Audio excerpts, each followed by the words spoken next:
So welcome everyone to the COVID-19 recovery webinar. And today we'll have Alex Varela talk about how she transitioned her fitness training from a physical platform to a online platform. So Alex is a certified personal trainer. She studied human biology, biotech, and genetics at the University of Toronto. And maybe Alex, do you want to give a quick bio about yourself as well? Yeah, so I've been training for about 2 years now. I actually started out originally thinking that I was going to research, like genetics research most likely. And I did that for like a couple of years, and I realized that I really hated sitting in a lab all day and not really moving. So I was pretty athletic, and I still did a lot of things just movement based. Right. And I eventually realized that even though I wanted to make a change and I thought that research was what I originally wanted to do, the changes that I was making in research were way too slow. Um, and it was just, we do a specific research project and a few months later it may or may not work. And then we might have to start back at square one. Right. And so, especially my last year that I was working as a research assistant, I was very frustrated because it didn't end up working out the way I wanted it to. And it Yeah. was basically 3 months completely wasted. And after that, I was like, that's it. I'm over it. I'm going to find a more, like another way to help people that seems a little bit more like I can see the results and see the changes Right. when I'm Right. actually doing it. And at the time, I was helping train my Dragon Boat team. So I realized that I actually really enjoyed doing that, and I really loved seeing people progress and get stronger. Mm-hmm. And that it had just as much to do with like biology as genetics did. And it Right. was a lot of just knowing how the anatomy works, being able to identify when people are injured and how they're supposed to do it correctly. So just I did that more and more, kind of helping out as a trainer, and I realized that maybe I should just get paid for this. I should actually do this as a job, and it's been really great ever since. Yeah, that sounds awesome. And I definitely feel you with the frustration about research, like sometimes you think you're headed in one direction, but then it ends up just being completely different from what you expect. So that's really awesome. So we compiled a couple of questions for you today. And I guess you kind of talked about this a little bit. It was what inspired to start your fitness journey? How did you get you mentioned you had trained for dragon boating. Was that your first introduction to fitness, or was this something you've been involved in for a long time before that? So I've always been pretty active, even from when I was really young. Like it was just a normal part of my day. Mm-hmm. I did like regular sports when I was a kid. I think the biggest thing that kind of moved me towards more working out in the gym and doing more like training style workouts Mm-hmm. was more. I had cancer when I was 13 years old, and it Mm-hmm. was like a major reconstructive surgery. They had to take out some of the muscles in my leg, and they had to Whoa. reconstruct a couple things and move them into the places they're not normally. So a lot of that was they weren't really sure what I would be able to do. So a lot of the sports that I did before were Mm-hmm. just not possible for me now. So I had to find like the more weird sports, the ones that were non-traditional. I started out Right. with like archery and dragon boat, like really upper body sports because I wasn't sure what I could do with my legs at the Interesting. beginning. Interesting. And I just eventually just became really, really upper body strong. So I ended up in dragon boat. Yeah. And a lot of it was just I started at the gym basically trying to figure out new ways that I could make my legs stronger without actually doing the traditional sport Right. because I couldn't do a lot of them.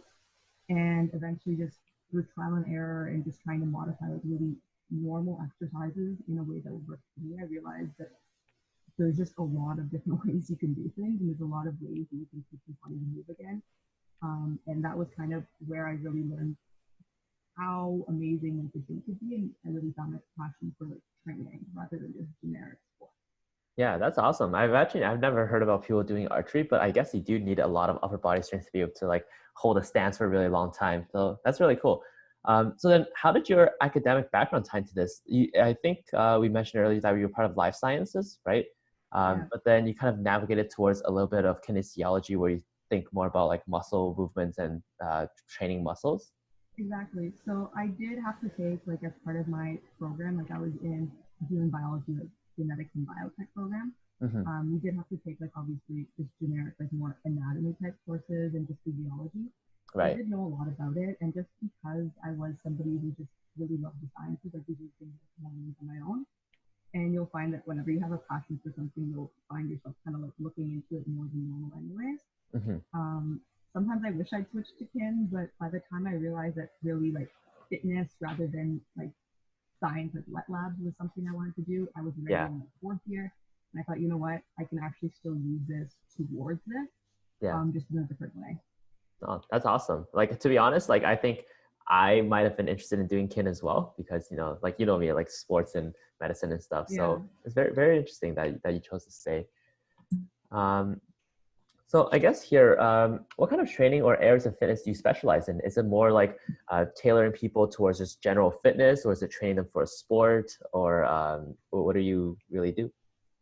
So I have kind of two main things that I train in. Hmm. I do a lot of, because of my 5 years of Dragon Boat experience, I do train some people in very Dragon Boat specific, sport specific exercises. Hmm. So I've done training with like the Dragon Boat specific paddlers. Right, So it's all just equipment specifically for dragon boating and coaching around movements that will be directly beneficial to paddling on the water or doing well in fitness testing. right. So a lot of So I have done pull-ups, that. A lot of pull-ups, like a a lot lot of of like pull-ups. really single-sided stuff. Also, just trying to also kind of fix any imbalances that you have from paddling on one side for a full year. Right, right. So I do that, and then I have also the majority of my clients that are more kind of general fitness, Hmm. and for them, it's a lot of just learning basic movements and how to do them properly.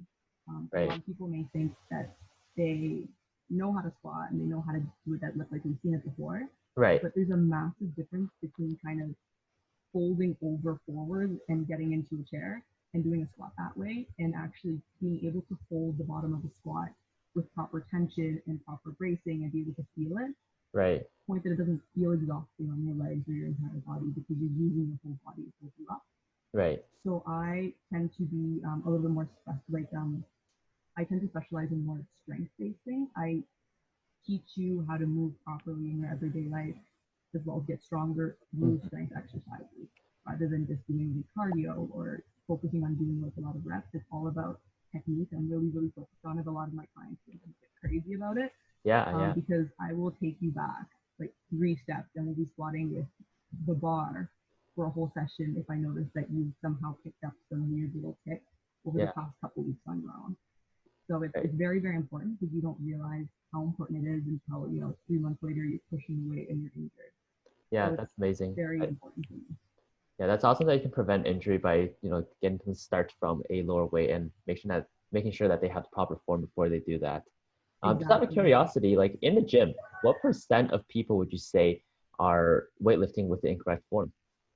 I would have to say like 80 to 85% of people. Oh, At, wow. um, I mean, I would say half of them are doing it with just like a little bit enough, like good enough form that you're not going to be unsafe, Right. that you're going to be okay. But there's still always those small tweaks. Like even myself, like I'll pick apart my own videos of myself working out. Yeah, yeah. And there's been times where I've sat there for an hour being like, okay, I need to fix this, this, and this. There's like always going to be something you can work on. You're never going to be Right, absolutely perfect at it. It just depends on how perfect you're looking for. right. But a lot of people aren't really focusing on, proper depth in squats, like just really small things that can go from you being able to squat only, the amount that you're doing now versus Hmm. maybe 20 pounds more by just tweaking like a small thing. Yeah, That's yeah. the difference. I've heard that little changes can just like, I don't know the actual stuff behind it, but it can change the biomechanics so that you can support a lot more or be able to push a lot more. Exactly. You're So, not always able to activate your full muscle sometimes, and being able to kind right, of shift a little bit might make a big difference. right, that's awesome. So, when you transition to a more online setting, you obviously you can't see the client being like you can't directly see what the client is doing, right? Or you maybe you're a little bit limited in how the angles that you can see them at. So, Mhm. what do you do to like make sure that they are having the proper form doing this? So during COVID, when everything shut down, I did Yeah, 2 different types of training. So I did virtual, so that's when I'm one-on-one, like on video with them right. during each session, and then I did online. So online would just be where I send them the program. We have check-ins every week, Hmm. video or just over text, over the phone, whatever they prefer. Right. And for those ones, they would send me videos of them working out to make sure that they've understood the Oh, cues that I coach them. Because I don't just send a program, I send specific cues, things they have to look for the same way they would if they were on video with me. It right. just allows them the flexibility to do it at their own time. If they have a busy schedule and they don't know when they can fit it in, it Yeah. makes it a lot easier for them. For virtual though, it is very difficult sometimes. Like I can't always control how big the person's room is. A lot of it has to do with, trying to find the perfect angle in the first few sessions Mm-hmm. for specific types of workouts. So some of my clients, they automatically know if they're doing anything closer to the floor, they have a specific spot that they put it in. Mm-hmm. And then when they're standing out more, they have another spot. And it's more about being able to see kind of the front view and the side view. And there's times where I'll just have my clients do one set while they're facing me, just to make sure that certain parts are in alignment, looking at their knees, their ankles, things like that. Right. And then their next set, I'm going to tell them actually go face the other wall now, because I want to make sure that your hips are doing the right thing. And a Right. lot of it, when you've trained long enough, you kind of can see other things just from looking at the side. I can tell, especially certain clients that have trained for a little while now, I Yeah. can tell exactly when their knees are coming in, even looking at them from the side, just by the way they're moving. Right. And it's just to make sure that I have to really focus sometimes. Yeah. So it can be difficult, especially if the Wi-Fi cuts out briefly and they get really blurry, it can get tough. Mm-hmm. But that's why a lot of the cueing that I do is so important, focusing on the technique from the beginning, because I don't have to worry that if they froze for a rep or two that they're doing something horribly wrong. Right. And I'm sure with the videos and with the experience too, it helps to be able to identify what is going on. Oh, for But sure. we have a question here from CC. Other than injury, I suppose, what are the other consequences of lifting or doing other types of training incorrectly? So a lot of it is just definitely injury, but a Mm-hmm. lot of things are just if you have a goal and you're going to the gym and doing it day in and day out, there's not really any benefit to you doing it wrong, because if you're not activating the right muscles, you're nowhere closer to being at your goal. I Right. see people sometimes at the gym doing like the same exercises, not properly, not activating any muscles, with lots of swinging, using a lot of momentum. Mm-hmm. And I'm sure they feel like they're getting a workout and they're sweating, Yeah. they're moving for sure, and they are burning calories. But if their goal was to get stronger or feel more toned or look more toned or lose inches in a specific area, Mm-hmm. unless you're building muscle correctly, you're not going to see a big change in your strength or your size. You might start to pick up like weird movement patterns even when you're just living your everyday life. Yeah.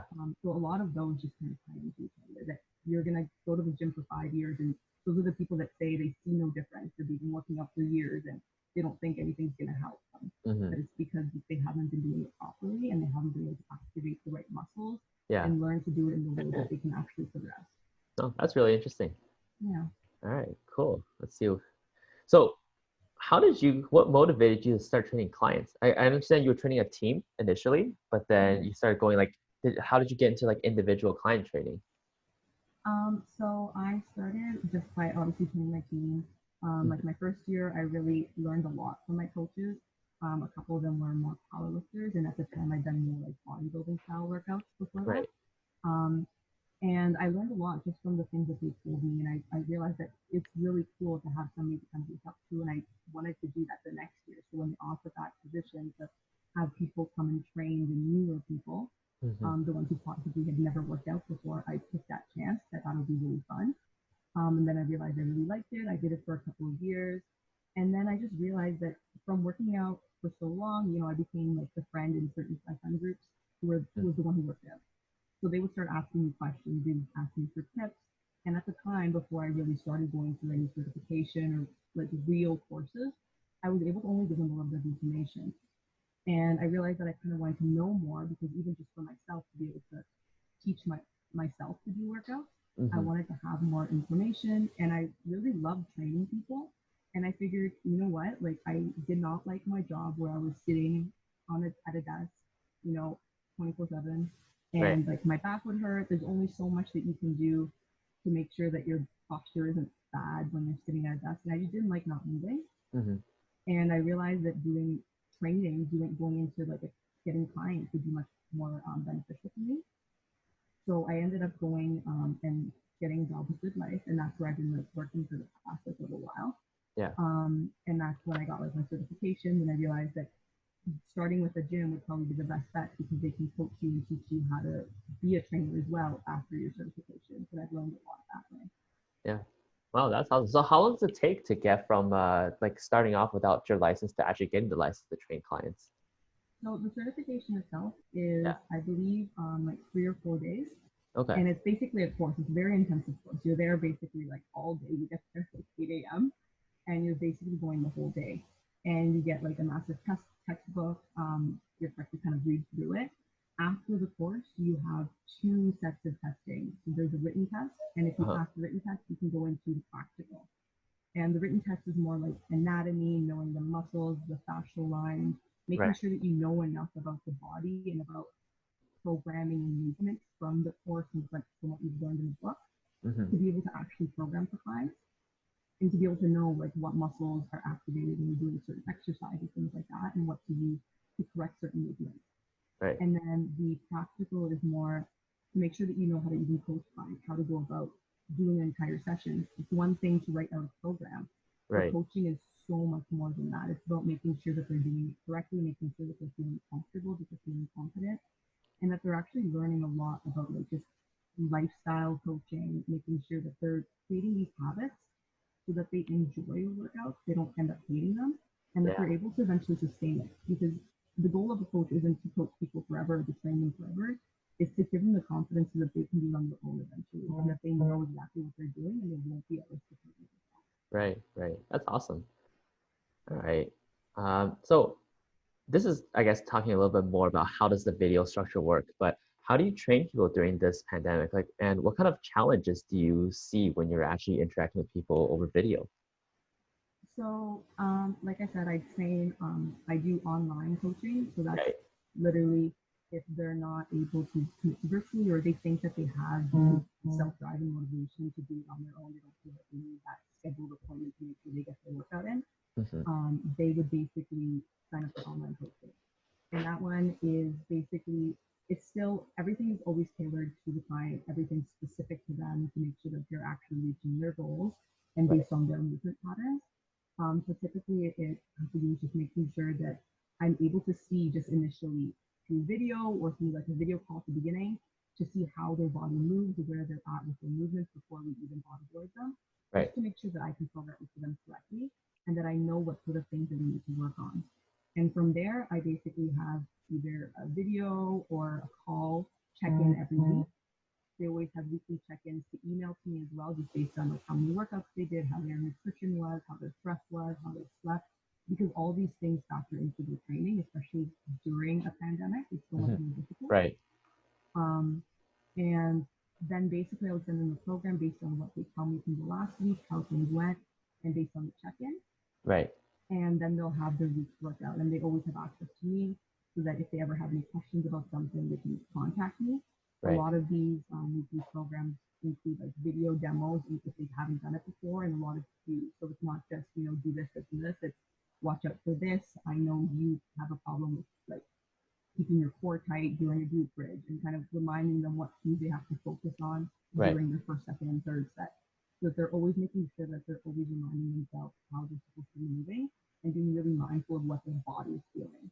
Right. Um, and for virtual, it's basically the same, except I'm there on video with them the same way I would be with a client. Mm-hmm. I think the biggest challenge with virtual is just making sure that the internet connection isn't really bad. Mm-hmm. A lot of it is has to do with angles or just in terms of cueing. Some clients are more tactile, Mm-hmm. so if they have a lot more difficulty when I tell them, pull your shoulders back or bring your shoulders into your back pocket. There's certain cues that Right. I've used for certain clients that have worked really well. And I think the one thing I've learned during this is being really creative with how to describe a certain feeling Right. Right. because not everyone knows how to flex and relax. Unless you've been training for a long time and you're a bodybuilder, you can't do those things. That's not something you think about from day to day. Right. And to try to teach somebody how a proper brace feels before you do, a bench press or a push up is Yeah. very, very difficult if I am not there to kind of, lightly push the elbow back a little bit more. Like it's very difficult if it's those small things where I'm trying to mention and they're doing a push up, they can't see themselves Mm-hmm. and it's very hard. So a lot of it has to do with at the end of the set, Uh-huh. I'll show them exactly what they did. I'll show them what it looks like to do it correctly, Yeah. just so they're able to see the differences. And that's gotten a little bit more smooth as I've gotten more comfortable doing the virtual. Yeah. But it can be difficult at times when people understand what you mean, but they're not able to quite feel it. And sometimes just pushing them in the right position is what helps. Yeah. And online, you can't do that. Yeah, I'm sure like in real life you can actually just help them move into that position. But then I guess like what would you say to describe the how you like prep yourself during a push-up? Like give me What I an interesting example.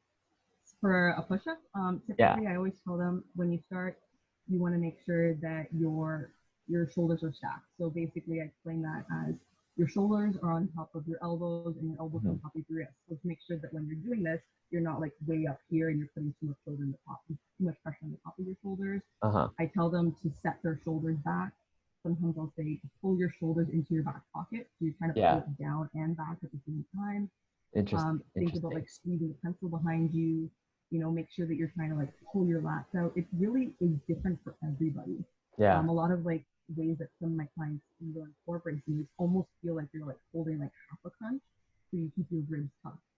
It's Yeah. very different for everybody. Everybody learns really differently, which is it's been interesting to learn new ways how to describe these things, and I think it's made me a better coach as well, Yeah. just in terms of in person or online to be able to explain things in ways that people understand. Yeah, that's awesome. I think that's really cool that you can describe it that way. So with all of these techniques, do you think you would keep any of them? Like, let's say you would go back into the in-person scenario. What kind of strategies from the online sessions do you think you would keep? So I have started slowly training online. Like Good Lives have opened back, so I've started doing that again. Right, With one or two clients, it's very, very slow. Like not many people are comfortable going back yet. right. But I think just in terms of the cueing is the most important one, and just kind of letting them do their movements first.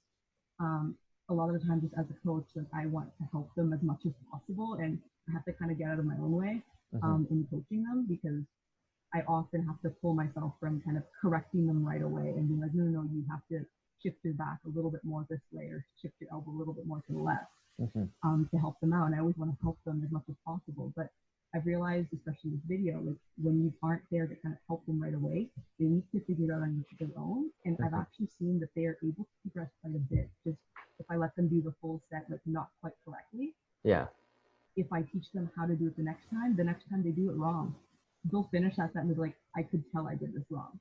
And yeah. I knew I had to do this. And it's been really great to see that. And I think I'm going to stick with that. Like, I think I'm going to kind of step back a little bit more during certain exercises and really let them kind of figure out for themselves what they're doing wrong and then kind of offer a little bit more help once they're not sure what's going on, beyond obviously the basic movement and learning at the beginning.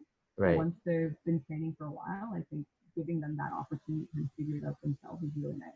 Right. That's awesome. And I think you did mention that the purpose of a personal trainer is to make the clients comfortable to do it themselves eventually, right? So I think that that learning is a really great piece there. Exactly. It Um, helps them get there a little faster, which is nice. yeah. And I guess this is kind of similar, but what was the biggest takeaway from your training experience so far? I think for this, it would be that basically if you're committed Yeah. and if this is your goal, if you really think this is important to you, you'll make it happen. Hmm. Like I have clients who train in their parents' bedroom because their bedroom's too small, they don't have enough space, Yeah. and they'll literally borrow their bedroom for an hour 3 times a week just to do this workout. They'll Well, make arrangements to make sure that they can actually have the space to work out. yeah. They'll arrange like a time to schedule it in. Another thing that I've really learned is that there's a million ways to do an exercise without equipment in a different way. Like I've Yeah. always kind of known that from the start, just from my own experiences trying to learn to train around, muscles missing and things like that and imbalances.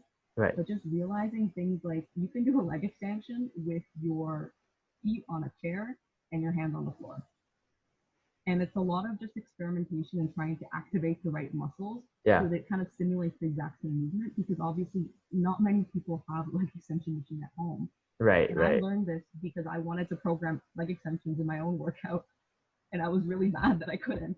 So I was like, okay, let's learn a way to do this. And it was really fun. And I realized that a lot of my clients could do a lot of these things. And a lot of it was me just kind of playing around with the movement to Hmm. try to simulate it. And sometimes it worked and sometimes it didn't. But if you're innovative, you can do a lot of things at home and you can challenge your body really, really intense. Yeah, that sounds awesome. And I'm glad to hear that a lot of people are very dedicated because like, myself, I try to be, I try to work getting my exercise in, but sometimes it doesn't work out as well as I hope.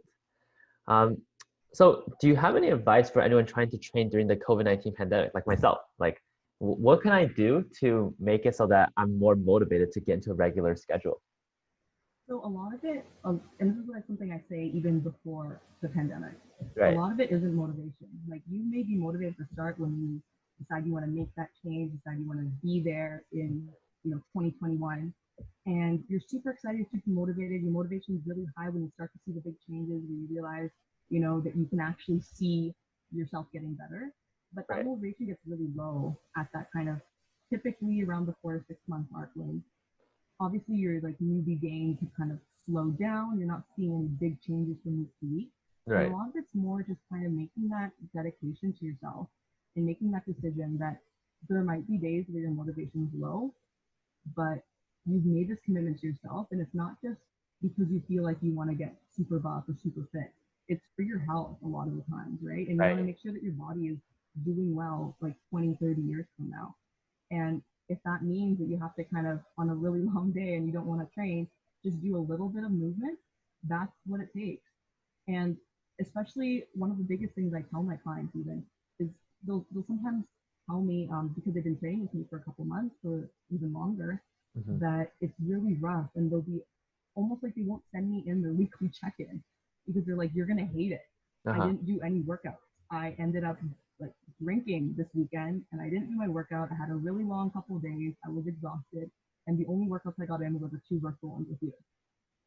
And I'm trying to my best to kind of teach that out of them, right? And that's something I Yeah, really focus on. It's we don't want people to have guilt because they didn't work out or right. feel like I put on weight and now I have to work out because COVID. A lot of it's just the movement's going to help you a lot of the times. If you're having a terrible mental health day, that dedication to move is just to move. You don't have to do a massive workout. You don't have to be sweating and going crazy. If Right. what your body needs is a short mobility session or just a walk around the block, like that's going to make you feel better. Do what works for you. Like as long as you're moving and you're enjoying it, Hmm. the pandemic's hard enough on our mental health without having to add food guilt and workout guilt on top of that. Right. And when you're feeling good, you'll be eventually more comfortable to push yourself and actually do that strength workout that you wanted to do 2 weeks ago. And I Yeah. think that's the biggest thing. Do what you can for now. Yeah. And then when your mental health is doing better, then take advantage of that. If Yeah. you're feeling strong and great, then do that hard workout. Yeah. So body health, mental health, all very important. Very good stuff. Yeah, Oh, okay. I guess that was the end of the other questions. I actually had a question for you, Alex. So my understanding is that you actually have a at-home gym. I do. Yes. Right, right, right. I see this on your social media, and um, to tell me about this, like, how did you end up building an at-home gym? So, what originally happened was I had a little bit of equipment from way back. Hmm. So my dad had like one of those like 80s little tiny squat racks with the barbell, like the Hmm. plasticky barbell with the metal thing on the side, and the really old plates. And he got rid of the bench years ago, but he kept the plates. He's like, we can still use them sometimes. Yeah. And we've had them basically like locked up in the basement for the longest time. Um, and they were rusted and really old. And I had a couple of power blocks from when I used to do a couple of training sessions at home back when my leg used to be a little bit less strong and I Mhm. didn't want to go out in the winter to work out. So I had like a little bit of everything. And basically, I was going crazy doing just a lot of cardio workouts or body weight workouts. Like I had Right. a pull up bar, a couple of like dumbbells, some weights, and that was it. Yeah. And so obviously like when you see like things like there's certain like YouTube channels like garage gym reviews where people literally build a garage gym out of like wood and like really fancy carpentry or like the you can build your own like lap pull down machine with $24 from Home Depot type of thing. Yeah. And so I was like, you know what? I'm gonna do this, even if I have to stick, 2 pieces of wood in cement and Yeah. make myself a weird squat rack. Like I want to do it. And so I kind of like looked around and like spent a lot of time on like Instagram and YouTube trying to find like a really cool but doable like bench. And then ended up making like I guess like a kind of a power rack. So I could squat on it, I could bench with it, and I made like little panels, like out of just random scrap wood that was in my house, around my Yeah. house, so I could bench in some way. And because I had that barbell, I could still do most movements. It was more just getting the weight on my back if I wanted to squat enough to make it difficult for me. Yeah. And the same thing with benching. Like I'm sure you saw the video of me like completely ecstatic because I could get myself into just a floor press position with the barbell, Yeah. and like just me laughing hysterically at the end when I realized I managed it. And it's just really exhausting that way. So I wanted some sort of like platform to put it on so I can make it easier for myself. Right. And from there, I thought, why stop there? Like I'll add like some sort of pull up portion of it. Yeah. And if you look at my videos or like photos, the thing is massive. My garage is really small. It takes up like 60% of the garage Wow. because it had to be so big so it wouldn't fall over or break apart. Right. But it was 100% worth it. It's just things like that. Like I started propping up like the small barbell on wood so that I could deadlift at the proper height. Yeah. And a lot of it, my programming, my training started to change a lot just because I didn't have the weights to do like my normal training. So I ended up doing a lot more just like slow holds, a lot of the stuff I do with my clients, Yeah. and then just a lot of basic stability workouts. Yeah. That's awesome. Do you have anything planned in the future for that, I guess, that whole setup? No, unfortunately not. I'm probably gonna have to take it down soon, unfortunately. Oh, Um, okay, okay. so that it's just a regular garage, like it's not insulated at all. It Yeah. usually has my mom's car in there. So I convinced her that it was okay to leave her car out in sometime in like March, April, and it Yeah. was freezing back then. So I'd wear like layers, and by the time obviously summer came around, it was okay enough for me to work out. Right. But I guaranteed another, 4 or 5 weeks, I'm going to be too cold again. And my tiny space heater does not heat up anything. Yeah. So I know that there's no way my mom's going to be okay with leaving her car out all winter. And I'm not going to be able to stay warm enough in there either. So Yeah. the wood's going to be taken apart eventually, unfortunately. That makes sense. Well, the good thing is that gyms are opening up again and that you can start training back there again, right? Exactly. Yeah. Um, yeah, so just one last question here. And I guess, uh, are there any big misconceptions that people or clients tend to have about fitness or training? Um, I think there's a couple of them. Some of the ones that I think are the most funny, and especially like when I train in person, I train a women's gym, Right, is that like when you work out, you're gonna start getting like super bulky, right, or basically that it's like really really difficult to get really really fit, or you have to do some sort of crazy exercises to get there. right. Um, so in terms of the bulkiness, like I've been trying to get bulky for years. There's no way that's happening. Uh-huh. So like there's no risk of that. In terms of just the exercises, a lot of people when they first start, they want to get fit. So they tell me, it's okay, let me get like a little bit more fit and then I'll come to see you. But like it doesn't make sense that way, right? You want to start from the basics. You don't want to learn the wrong way on your own Right, right. and then have to go backwards anyway. And a lot of it is just people see a lot of like Instagram videos nowadays, and that's another problem sometimes because some of these Instagram videos of all these really cool exercises, they're done by people who did the basics for years.